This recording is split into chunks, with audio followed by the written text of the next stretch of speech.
मुकेश अंबानी बोले 2047 तक भारत होगा $40 ट्रिलियन की इकोनॉमी। इन 5 सेक्टर्स में कंपनी का फोकस है। देश के सबसे प्रतिष्ठित कारोबारी समूह रिलायंस इंडस्ट्रीज लिमिटेड के प्रमुख मुकेश अंबानी ने भरोसा जताया है कि भारत की आजादी की 100वीं सालगिरह पर देश $40 ट्रिलियन की इकोनॉमी बन सकता है। रिलायंस फैमिली डे के मौके पर रिलायंस परिवार को अपने वर्चुअल संबोधन में मुकेश अंबानी ने कहा कि 5000 साल पुरानी सभ्यता वाले भारत के लिए आने वाले 25 वर्ष बड़े बदलाव लेकर आने वाले हैं। मुकेश अंबानी ने फैमिली डे के मौके पर कहा कि 45 साल पहले रिलायंस इंडस्ट्रीज के संस्थापक धीरूभाई अंबानी ने इस वट वृक्ष का बीज रोपा था। यह कंपनी बरगद के पेड़ की तरह बढ़ती जा रही है। उन्होंने कहा रिलायंस इंडस्ट्रीज के इस वट वृक्ष की शाखाएं और भी व्यापक रूप से फैलेंगी और जड़ें और गहरी होंगी। अंबानी ने अपने बेटे आकाश अंबानी की और बेटी ईशा अंबानी के नेतृत्व की भी सराहना की, जो क्रमशः रिलायंस जियो और रिलायंस रिटेल का नेतृत्व कर रहे हैं। उन्होंने इस मौके पर 5 प्रमुख सेक्टर्स का भी जिक्र किया है, जिस पर आने वाले 25 वर्षों में कंपनी का फोकस होगा।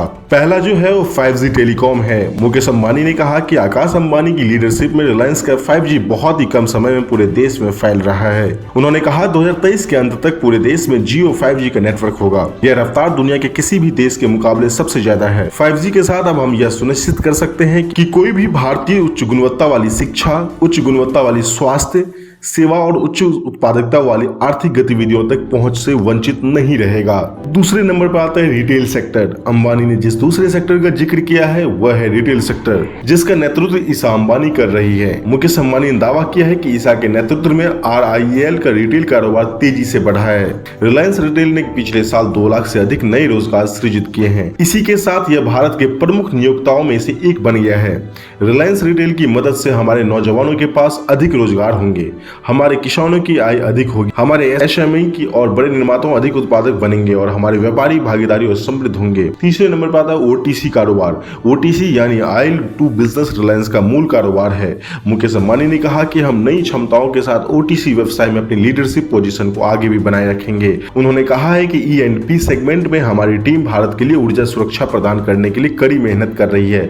उन्होंने कहा है कि रिलायंस मीडिया और मनोरंजन व्यवसाय और डिजिटल सेवाओं के साथ इसके एकीकरण को लेकर उत्साहित है, जो उद्योग को पूरी तरह से बदल देगा। चौथे नंबर पे आते हैं न्यू एनर्जी। मुकेश अंबानी ने कहा कि न्यू एनर्जी रिलायंस का सबसे नया स्टार्टअप व्यवसाय है, जिसमें न केवल कंपनी या देश बल्कि पूरी दुनिया को बदलने की क्षमता है।